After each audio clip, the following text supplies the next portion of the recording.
संकट समाधान का सत्र प्रारंभ करते हैं गुरुवर के आशीर्वाद से। और प्रथम प्रश्न के लिए मैं आवाज़ दे रहा हूं जो आपके ही साकेत नगर के यहाँ जहाँ आज विराजमान है पूज्य संत स्वाति यश जैन साकेत नगर, जो IIM हैं, दोनों पति पत्नी, और करोड़ों का पैकेज छोड़कर वह अब सदगृहिणी यहाँ पर बनी हुई है। पूरे महिला मंडल के साथ ही नजर आ रही है IIM। नमोस तुम्हारा श्री, नमोस तुम्हारा श्री, नमोस तुम्हारा श्री। इक्षामी महाराज जी, इक्षामी महाराज जी, इक्षामी महाराज जी। इनके यश कहाँ है? वो भी साथ खड़े हो जाए तो अच्छा। खड़े हो? कहाँ है? हाथ उठाना भाई। अच्छा आओ, ये है, चलो ठीक है। हाँ महाराज जी, मैंने BE और MBA अहमदाबाद से किया हुआ है। उसके बाद मैंने नौकरी नहीं करने का संकल्प लिया था, लेकिन कभी कभी मन में व्यथा रहती है कि पिताजी ने इतना पैसा खर्च किया पढ़ाई में, लेकिन उसका उपयोग नहीं हो रहा है। मैं वर्तमान में अपने बच्चों के संस्कार पे ध्यान दे रही हूँ, माता पिताजी के सेवा में, लेकिन कभी कभी मन में व्यथा रहती है आसपास के माहौल से, लोगों को देख के ऐसा लगता है शायद जो नौकरी कर रहा है उसकी वैल्यू ज़्यादा है, तो उसका रिटर्न मुझे, मतलब मैं पापा जी का रिटर्न नहीं दे पाई, ऐसा मन में कभी कभी आता है, तो कृपया मार्गदर्शन दीजिए। देखिए, सबसे पहले तो मैं ये कहूँगा कि जो निर्णय हम खुद की प्रेरणा से लेते हैं उस निर्णय में कभी पश्चाताप नहीं होना चाहिए। आपने जो निर्णय लिया और आपको लगता है कि मैं पढ़ लिख करके, माता पिता ने हमारे पीछे इतना खर्चा किया, उनके लिए रिटर्न नहीं दे पा रहे, ये आपके कहीं न कहीं एकांगी सोच का परिणाम है। रिटर्न क्या? केवल पैसों का रिटर्न, पैकेज का रिटर्न, का भी नहीं, पावर का रिटर्न? अरे आप पढ़ लिख करके योग्य बनी हो, एक अच्छी गृहिणी बनने के साथ बच्चों को संस्कार देना, क्या ये रिटर्न नहीं है? अपने घर परिवार की आंतरिक सुव्यवस्था बनाना, क्या रिटर्न नहीं है? और पढ़ी लिखी होने के बाद आप नौकरी करो तभी आपकी पढ़ाई की सार्थकता, ये गलत धारणा है। आप गरीब कमज़ोर लोगों को पढ़ाने का भी तो काम कर सकती हो। किसी इंस्टीट्यूशन में जाकर के पढ़ाएं तभी आपकी पढ़ाई की सार्थकता है, ये बात मुझे नहीं जचती। आपके अंदर इतनी क्षमता है, योग्यता है, प्रतिभा है, आप ऑनलाइन सेशन शुरू कर दीजिए, लाइन लग जाएगी। कर सकते कि नहीं कर सकते? 1 घंटे 2 घंटे में, और उसको थोड़ा फ्री कर दो, देखो कितना आनंद आएगा। आज भी ऑनलाइन पढ़ाने वाले फैकल्टीज के कितने नाम चलते हैं।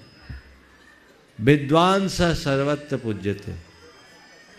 विद्वान व्यक्ति को प्लेटफार्म की जरूरत नहीं होती, वो जहाँ खड़ा होता है वहाँ प्लेटफार्म तैयार हो जाता है। इसलिए मैं तो आपसे यही कहूँगा, अपने मन में इस बात का रंच मात्र भी मलाल मत रखो, अपितु कुछ ऐसा करो कि लोग देख कर कहे क्या कमाल किया है।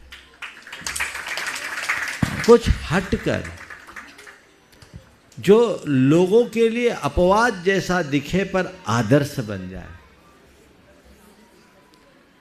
ये करके आप देखिए। हाँ, हो सकता है थोड़ी ज्वेलरी कुछ कम हो जाएगी, ब्रांडेड कपड़े थोड़े कम हो जाएंगे, मॉल शॉपिंग में जाने की आज़ादी थोड़ी कम होगी, लेकिन आपके जीवन का आनंद कई गुना बढ़ेगा, परिवार का आनंद बढ़ेगा। हम क्या चाहते हैं? केवल अभिप्राय का सुख या अनुभूति का सुख? क्या चाहते हैं?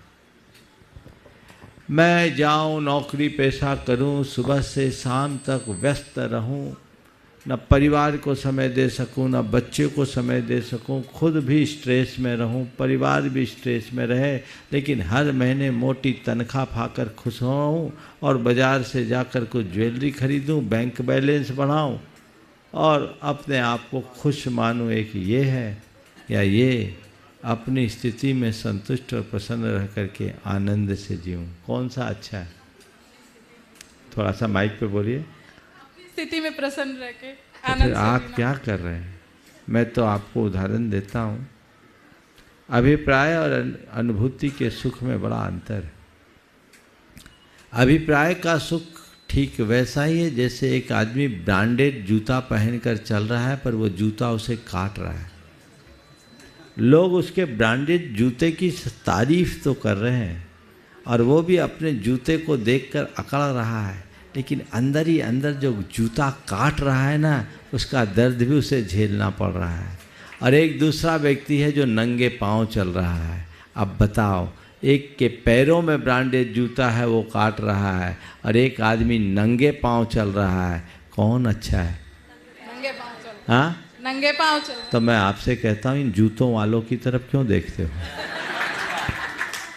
देखो ही मत, रास्ता खुल जाएगा। बहुत नमोस्तु महाराज जी। और पुनः मैं कहूँगा, आप अच्छा काम कर रही हैं, अच्छा कीजिए, समाज में इन नौनिहालों को निहाल कीजिए। और अगर अपने पास पारिवारिक दायित्वों को पूर्ण करने के बाद समय है तो हम समाज के वंचित और गरीब लोगों के लिए कुछ अच्छा काम करें।